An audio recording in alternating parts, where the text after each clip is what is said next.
কোরআনে কারীম যদি কেউ পুরাটা পড়তে পারে যে পরিমাণ সওয়াব সে লাভ করবে, শুধু কুল হুয়াল্লাহ সূরা যদি একবার পাঠ করে, কয়বার? একবার যদি পাঠ করে, কোরআনে কারীমের 3 ভাগের 1 ভাগ তেলাওয়াত করার সওয়াব আল্লাহ তাআলা ওই ব্যক্তিকে দান করে। তাহলে যদি কেউ 3 বার পাঠ করে, তাহলে এখান থেকে বোঝা যায় যে আল্লাহ তাআলা তাকে পুরা কোরআন একবার তেলাওয়াতের সওয়াব দান করবে। পুরা কোরআন কষ্ট করে তেলাওয়াত করলে সেটার যে মর্যাদা হবে সেটা অবশ্যই ভিন্নতর। কিন্তু 3 কুল সূরা ইখলাস এটাকে 3 বার পাঠ করলে আল্লাহ রাব্বুল আলামিন কোরআনে কারীমের পূর্ণাঙ্গ কোরআন তেলাওয়াতের সওয়াব পাবেন বলে অনেক উলামায়ে কেরাম মুহাদ্দিসিনে কেরাম বলেছেন এই হাদিসের আলোকে। এটা হলো দ্বিতীয় ফজিলত। প্রথম ফজিলত। দ্বিতীয় ফজিলত হলো আমাদের প্রিয় নবী সাল্লাল্লাহু আলাইহি ওয়াসাল্লামের সময় তিনি এক দলকে একটা অভিযানে পাঠিয়েছেন। তাদের মধ্যে যিনি ইমাম সাহেব ছিলেন, ওই আল্লাহর বান্দা প্রত্যেক নামাজের মধ্যে যে কোনো সূরা পড়তেন, যে কোনো কিরাত পড়তেন, শেষে সূরা ইখলাসটা অবশ্যই পাঠ করে তারপর রুকুতে যেতেন। এখন সাহাবীদের মধ্যে একটা প্রশ্ন দেখা দিল যে এই লোকটা প্রত্যেক রাকাত নামাজে সূরা ফাতিহা আলহামদু সূরা পাঠ করার পর যেই সূরাই পড়েন, যেই কিরাতই পড়েন, সাথে আবার কুল হুয়াল্লাহটা কেন পড়েন? আমরা তো নবী সাল্লাল্লাহু আলাইহি ওয়াসাল্লাম কেমন করতে দেখি নাই। তখন সাহাবীরা এসে নবী সাল্লাল্লাহু আলাইহি ওয়াসাল্লাম জিজ্ঞাসা করলেন, ইয়া রাসূলুল্লাহ, আমাদের ইমাম সাহেব যাকে আপনি আমাদের সাথে আপনি দিয়েছেন, যিনি আমাদের সাথে আছেন, এই ব্যক্তি প্রত্যেক রাকাতে অন্য যা পড়ুক আর না পড়ুক এই কুল হুয়াল্লাহ সূরাটা উনি পড়েই পড়ে, এটা উনি ছাড়ে না, এর কারণটা কি? তখন নবী সাল্লাল্লাহু আলাইহি ওয়াসাল্লাম জিজ্ঞাসা করলেন ওই ব্যক্তিকে যে তুমি কেন এই সূরা পাঠ করো? অবশ্যই অবধারিতভাবে সূরা ফাতিহায় না প্রত্যেক রাকাতে ফিক্স, অন্য কোন সূরা তো ফিক্স না, তুমি অন্য যাই পড়ো সাথে প্রত্যেক রাকাতে কুল হুয়াল্লাহ দিয়ে শেষ করে তারপর রুকুতে যাও কেন? তখন সে সাহাবী বলেন, ইয়া রাসূলুল্লাহ, আমি কেন পড়ি? কারণ কোরআনে কারীমে এই একটা সূরা, সূরা ইখলাস বা কুল হুয়াল্লাহ সূরাটা একমাত্র সূরা যেই সূরা শুরু থেকে শেষ পর্যন্ত সবগুলো আয়াতে শুধু আমার আল্লাহর কথা বলা আছে। কোরআনের অন্য কোন সূরা এমন নাই যেই সূরার শুরু থেকে শেষ পর্যন্ত পুরো সাবজেক্ট আগা টু গোড়া পর্যন্ত সবগুলো বিষয়, সবগুলো আয়াতে শুধুমাত্র আল্লাহর পরিচয় দেওয়া হয়েছে এবং আরেকটা সূরা নেই। যেহেতু এখানে শুধু আল্লাহর কথাই বলা হয়েছে, এই জন্য এই সূরাকে আমার অনেক বেশি পছন্দ হয়, এই জন্য এই সূরাকে অনেক বেশি আমি ভালোবাসি। আমার আল্লাহর আলোচনা এখানে, অন্যান্য সূরাতে কোথাও ইতিহাস, কোথাও হালাল হারাম, কোথাও বিধিবিধান, কোথাও অন্যান্য আলোচনা আছে, কিন্তু এই সূরায় শুধু আমার আল্লাহর কথা বলা আছে। এই জন্য আল্লাহর মহব্বত এই সূরাকে আমি অনেক ভালোবাসি, খুব ভালো সূরা। নবী করিম সাল্লাল্লাহু আলাইহি ওয়াসাল্লাম তখন বলেছেন, তোমার এই ভালোবাসার কারণে আমার কাছে ওহী আল্লাহ পাঠিয়েছেন যে আল্লাহ তাআলা তোমাকে স্পেশালি ভালোবাসেন। এবং অন্য বর্ণনায় আসছে নবী সাল্লাল্লাহু আলাইহি ওয়াসাল্লাম বলেছেন, হুব্বুকা ইয়াহা ইউদখিলুকাল জান্নাহ, তুমি এই সূরাকে যে ভালোবাসো, এই ভালোবাসার কারণে আল্লাহ তাআলা তোমাকে জান্নাতে প্রবেশ করাবেন, সে ওয়াদা করেছে। অতএব ভাই আমার, সূরা ইখলাস বা কুল হুয়াল্লাহ সূরাকে স্পেশালি আমরা মহব্বত করব, ঠিক আছে না ইনশাআল্লাহ? এই সাহাবীর পাশাপাশি মদিনায় আরেক সাহাবী, তিনি ইমামতি করতেন এবং ইমাম হিসেবে দায়িত্ব প্রাপ্ত ছিলেন নবী সাল্লাল্লাহু আলাইহি ওয়াসাল্লাম তরফে, তিনিও একই কাজ করতেন। তার ব্যাপারে নবী সাল্লাল্লাহু আলাইহি ওয়াসাল্লামের একই রকমের জবাব দেওয়ার কথা আমরা হাদিস থেকে জানতে পারি। সেখান থেকে সূরা ইখলাসের মর্যাদা বোঝা যায়। আমরাও অনেকে সূরা ইখলাস প্রায় রাকাতে পড়ি, আছে না নাই?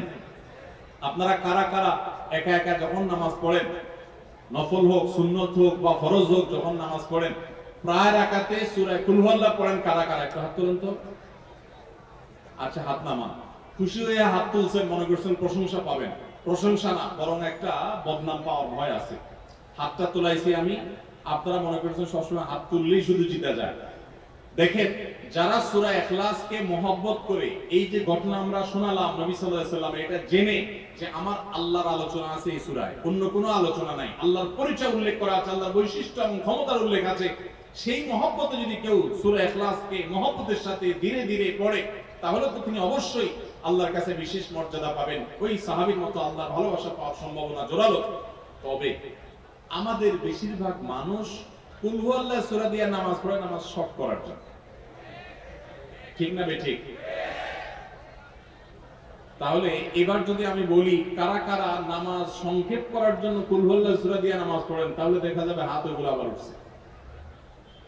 তাহলে সংক্ষেপ করার উদ্দেশ্যে সূরা কুল হুয়াল্লাহ পড়লে সেটার কারণে আল্লাহর কাছে সওয়াব পাবেন না, বরং আপনার নামাজের মর্যাদা আরো কমবে।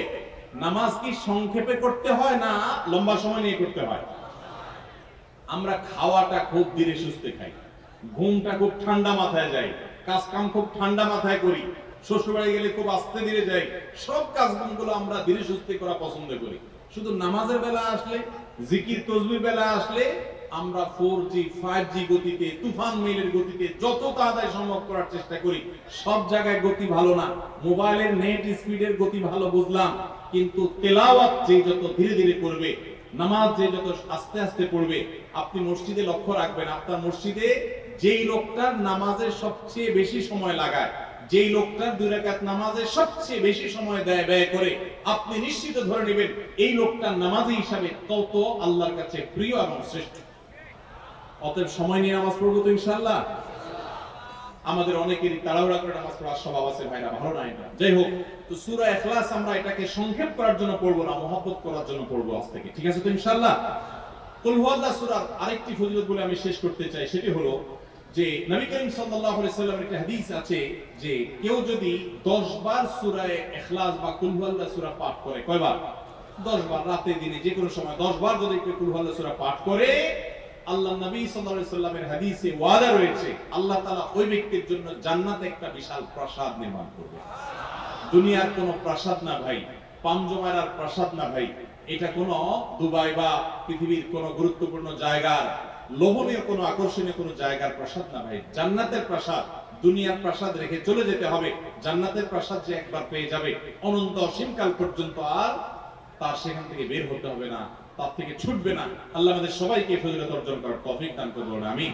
তাহলে সূরা ইখলাস 10 বার মাঝে মধ্যে পড়তে যদি আমরা চেষ্টা করি, পুরো সূরাটা একবার পড়তে 1 মিনিট সময় কিন্তু লাগে না।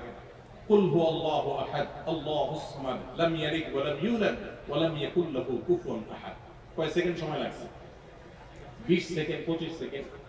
আপনি চাইলে 1 মিনিটে 3 বার কুল হুয়াল্লাহ সূরা পড়তে পারেন, তার মানে 1 মিনিটে পুরো কোরআন খতম করার সওয়াব আপনি লাভ করতে পারেন।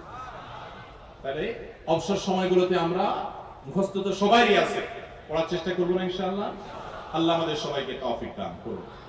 এবং পড়ার পাশাপাশি এই সূরাতে আল্লাহর একত্ববাদের কথা বলা আছে, মূল বিষয়টা সেটা, শুধু সওয়াব আহরণ করাই উদ্দেশ্য না, বরং এখান থেকে আল্লাহর একত্ববাদের শিক্ষা নিতে হবে। আল্লাহ একক, কুল হুয়াল্লাহু আহাদ, হে রাসূল বলে দিন তিনি আল্লাহ, তিনি একক, তার কোনো অংশীদার নাই, তার কোনো পার্টনার নাই, তিনি কারোর প্রয়োজন তার হয় না। আল্লাহুস সামাদ, তিনি কারোর মুখাপেক্ষী না, বরং সবাই তার মুখাপেক্ষী। লাম ইয়ালিদ ওয়া লাম ইউলাদ, তাকে কেউ জন্ম, তিনি কাউকে জন্ম দেননি আর তাকেও কেউ জন্ম দেয়নি। ওয়া লাম ইয়াকুল লাহু কুফুয়ান আহাদ, তার কোনো সমকক্ষ নাই। ভাইরা আমার, আমাদের সমাজে এক শ্রেণীর নাস্তিক আছে, বরং সকল নাস্তিক ইসলাম এবং মুসলমানদের প্রতি বিদ্বেষ লালন করে, তাদের বড় অংশ।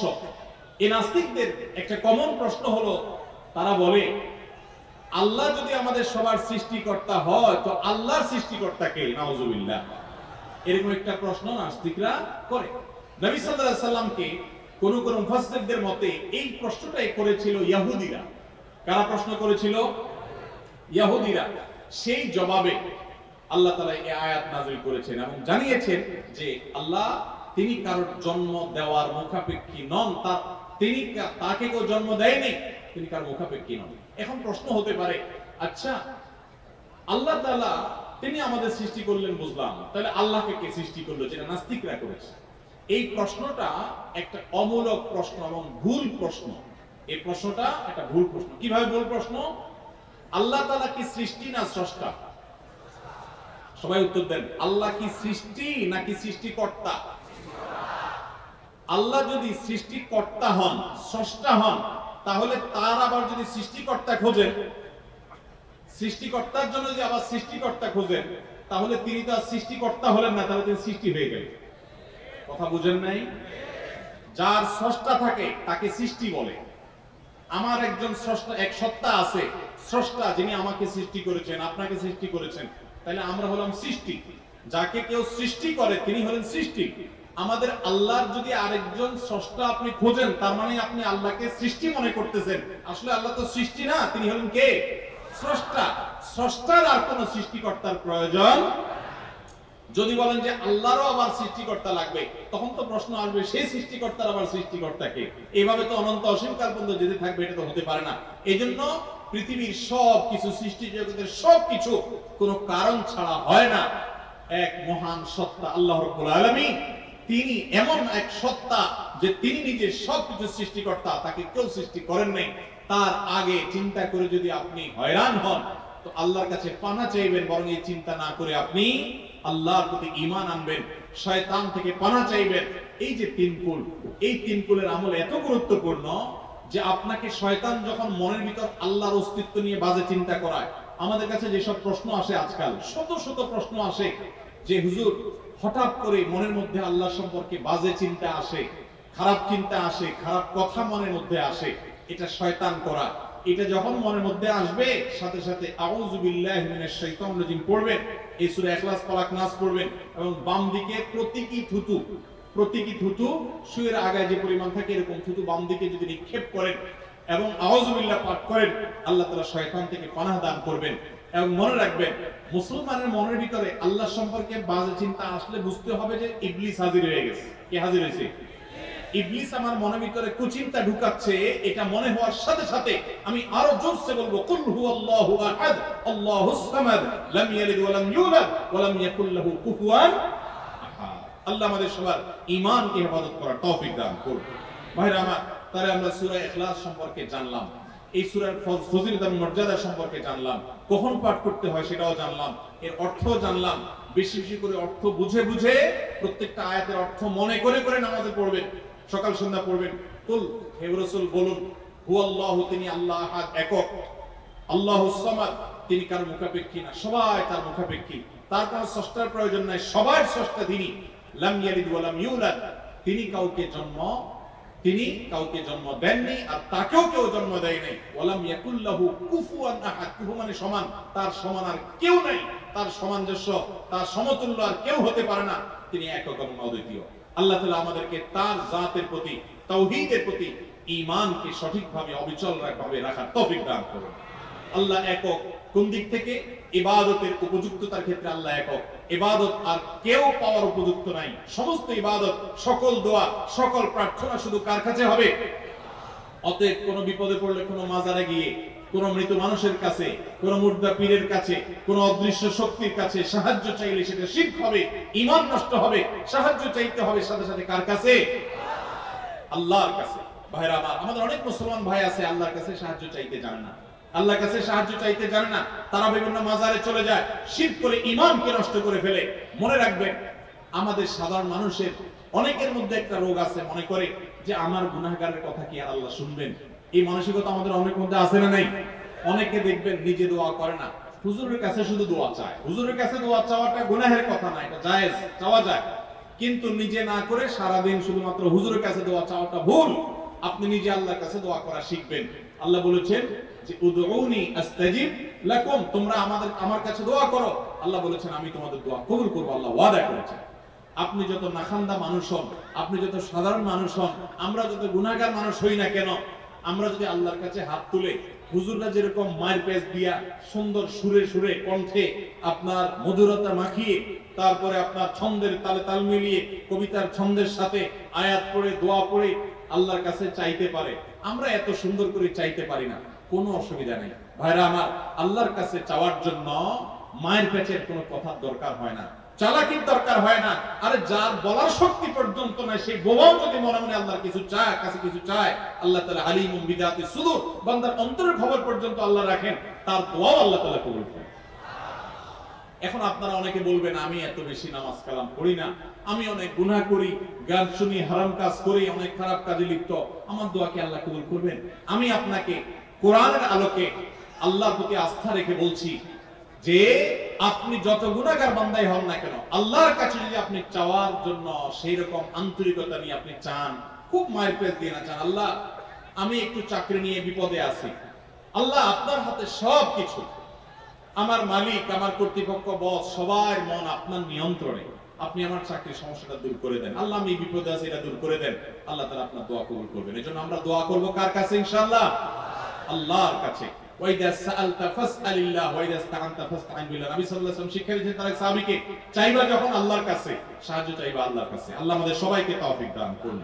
তাহলে সূরা ইখলাসের মূল শিক্ষাটা হলো, সূরা ইখলাস আমাদেরকে তাওহীদবাদী হতে শেখায়, একত্ববাদের শিক্ষা দেয়। ইহুদিরা তারা উযাইর আলাইহিস সালামকে আল্লাহর পুত্র বলে নাউজুবিল্লাহ, খ্রিস্টানরা ঈসা আলাইহিস সালামকে আল্লাহর পুত্র বলে নাউজুবিল্লাহ, মারিয়ামকে আল্লাহর স্ত্রী বলে নাউজুবিল্লাহ, মক্কার মুশরিকরা ফেরেশতাদেরকে আল্লাহর কন্যা বলে নাউজুবিল্লাহ।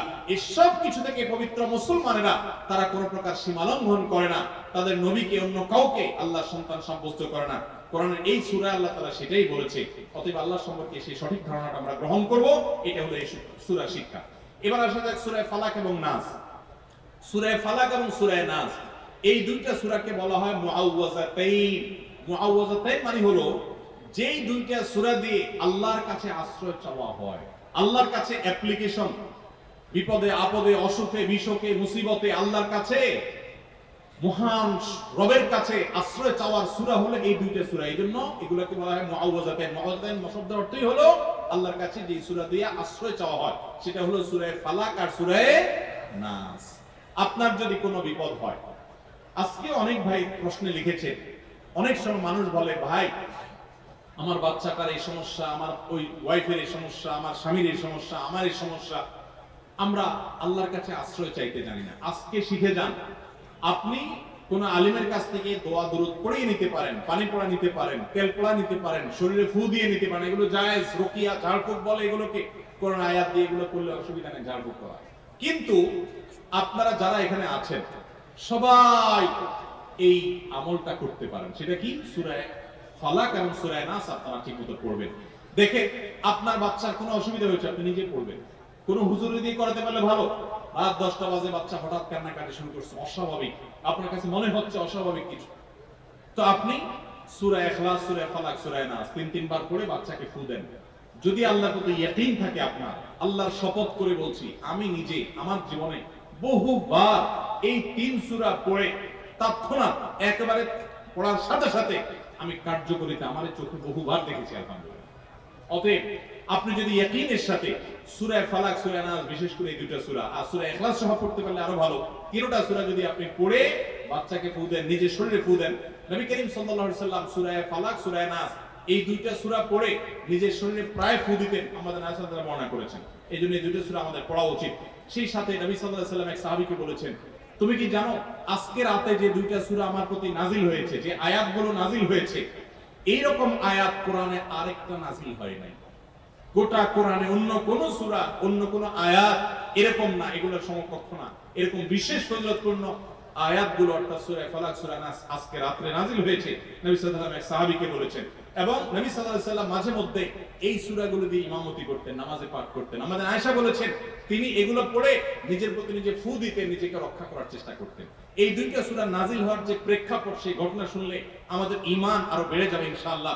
নবী সাল্লাল্লাহু আলাইহি ওয়াসাল্লাম একবার অসুস্থ হয়ে পড়েছেন এবং অসুস্থতাটা এত মারাত্মক ছিল যে আমাদের আয়েশা রাদিয়াল্লাহু আনহা বলেছেন অনেক কাজ তিনি করেন নাই, অথচ তিনি বলতেন তিনি করেছেন, মানে তার মনে হতো তিনি করেছেন।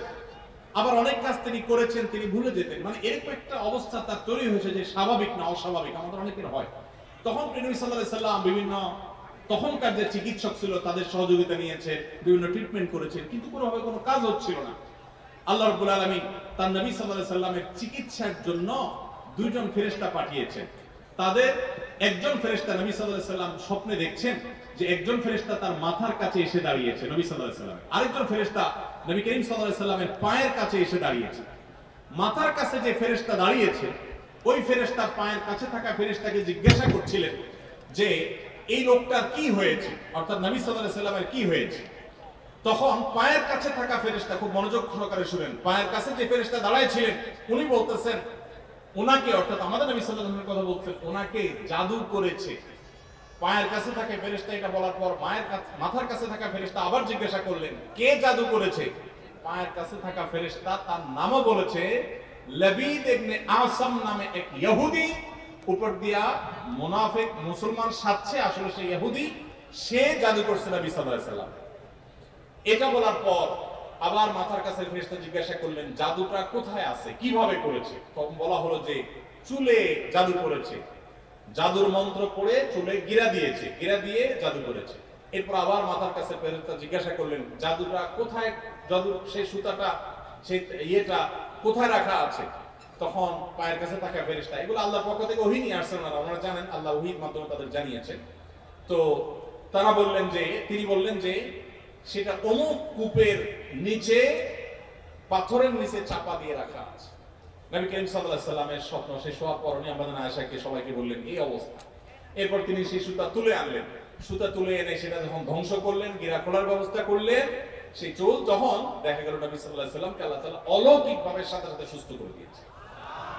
এই জন্য এই সূরাকে বলা হয় সূরা ফালাক, সূরা নাসকে বলা হয় মুআউযাতান। যেই কোনো সুবিধায় ইয়াকিন পরিপূর্ণভাবে রেখে আপনার সাধারণ অসুস্থতা হলে অবশ্যই আপনি ট্রিটমেন্ট গ্রহণ করবেন। নবী সাল্লাল্লাহু আলাইহি ওয়াসাল্লাম নির্দেশ করেছেন, তাদাও, তোমরা চিকিৎসা গ্রহণ করো, অসুখ হলে ডাক্তারের কাছে যাও, চিকিৎসা গ্রহণ করো।